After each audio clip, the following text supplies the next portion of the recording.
Thanks so much, Bridget. Thanks, everyone. It's great to be here. We've been thinking about this for a long time at my organisation, the Institute for Agriculture and Trade Policy. And I want to just honour Shiny Varghese, who was one of our comrades who couldn't come because she didn't get a visa in time. But she did a huge amount of work to bring us together. So I want to thank her here. We're a rights-based organisation. We work in our region, which is the upper Midwest of the United States. And we also work nationally. We work in Europe and we work internationally. And we're focused on building just and inclusive and sustainable food systems. And we always work in partnership with others. And our first focus is state policy and the use of public investment. For IATP, agroecology is what we want to invest in. It's both the how and also the what of what we see. So if you look up agroecology, and I encourage you to look and see the materials that are out there. There are many on our website, many elsewhere. It's a series of principles and a vision that supports and goes hand in hand with food sovereignty as well, which is the other theme and word for us in this panel today. And that idea of sovereignty is not about nationalism, but about self-determination and about relationship with others. Relationships with others in your community, even in your household, relationship with others in your country, in your region, and our relationships internationally, and how we can manage those better. So this idea of sovereignty for me is about how you can be in a relationship as an equal. And I think that we have a long way to go yet to be defining it. But that's for me what agroecology promises as a way to do that in the context of food systems.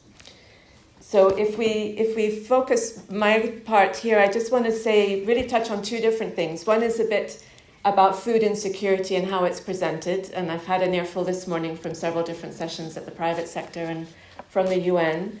And then second, to think a bit about what resilient and sovereign food systems look like from our point of view. And I think it'll echo a lot of what we've been hearing in this room over the last few days in terms of challenging our notion of what it is to be developed, what is least, what is most, what is well-being. And then second, broadening the notion of resilience, which is not just about maintaining a status quo at all. It's about strength through transition. But also it's not just about economic resilience or ecological resilience. It's also about social resilience and about the social relationships and solidarity economies that we need to build and that I think food systems offer us a pathway to create. So in terms of food insecurity, we're dealing with rising hunger again. And that means an opportunity. The UN system is talking about food and the food crisis. A lot of governments are also concerned about it. It's an opening for a conversation, if you want. But a lot of the conversation is stuck on the need to grow more food, which has been the answer to hunger for the last maybe 80 years. And it's an answer that doesn't work. We've had more than enough food to feed everybody for a very long time, all of my life and more, which is more than 50 years. And so it's not nothing that we have that food, it's just not enough, and it's not the right kind of food. So we have to get out of this productionist way of thinking. If you look at a UN analysis of what the causes of hunger are, they will often draw on these 3 C's. First is conflict, and just to emphasize that, it's not just conflict within countries, and many LDCs unfortunately do have conflict within their borders. It's also conflict elsewhere, and the way in which internationally those conflicts reverberate, so that when Russia invades Ukraine, there are shocks in prices that affect LDCs that are importing their food. And so a conflict very far away becomes a crisis in a country halfway around the world. The second C is climate change. And again, that's not just the climate change that we're all experiencing wherever we live, and that LDCs often experience more sharply than other countries, both because they're less well built resistant to the shock, but also because they're in countries that are just more exposed to what's happening to the planet. But you also have to think about climate change in the regions that produce a lot of the food right now that's in international markets.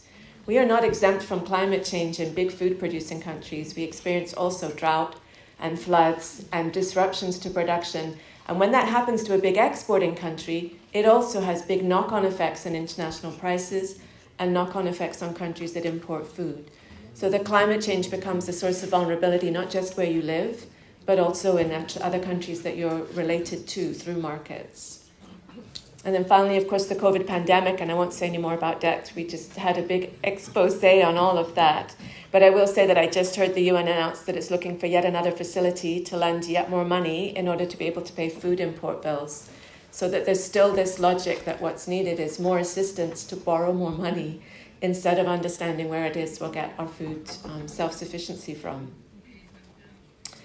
So I think if you think about what are you learning from this food crisis, there are two kinds of lessons, two stories that you hear. And the dominant story in much of the spaces outside here and in much of what you read is about lack. A lack of technology, a lack of access to energy, low productivity, poor roads, poor storage infrastructure, low levels of capital formation, lack of credit. And these are all real problems. They're important. Just like any good story, there's some truth to it. But the point of that story is to make you think that your choices are limited, that your diversity needs to be curtailed, and that you need to do more to extract wealth from your food system. And I would say that is exactly the wrong lesson to learn. And there's a path that takes you towards greater exposure, risk and vulnerability, less sovereignty. It's also a tale that we tell from our experience living in the United States, which this year is projected to become a net food importer. We are going to spend more money importing food than we will earn from selling agricultural commodities. I shouldn't say food. We mostly sell agricultural commodities that are not for food. But we're actually going to be in a net loss this year in the United States. We have very impoverished rural communities. We have very dependent farmers who rely a lot on state assistance in order to get through what they do. And so it's a model that is very distorted economically as well. And we see that one of our roles as an organization in the North is to tell you a cautionary tale about how wrong things can go when you become very dependent on your food system, relying on external inputs rather than on the inputs that you can generate on the farm and within a farming community. So if you're lucky, you don't get just that story about lack. You can also get a story about hope and a story about where there is more, not less, on offer, especially in these developed countries that are not yet so dependent on chemical fertilizer, that still have farmer seed systems and rely on one another to support that diversity and adapted seeds that are adapted for the conditions where people are working.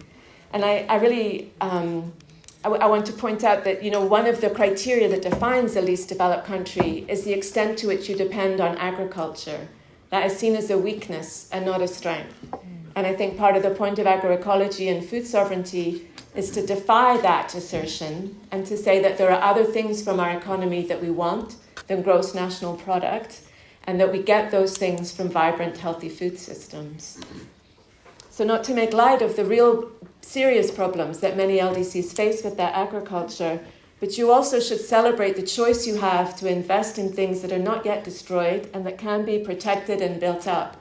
And the next panel will be a series of stories of those things, of farmers that are farmers and others in the food system that are building up what is already there in your countries, as opposed to trying to import from outside a series of technologies and a way of thinking economically that is highly exploitative and not at all sustainable.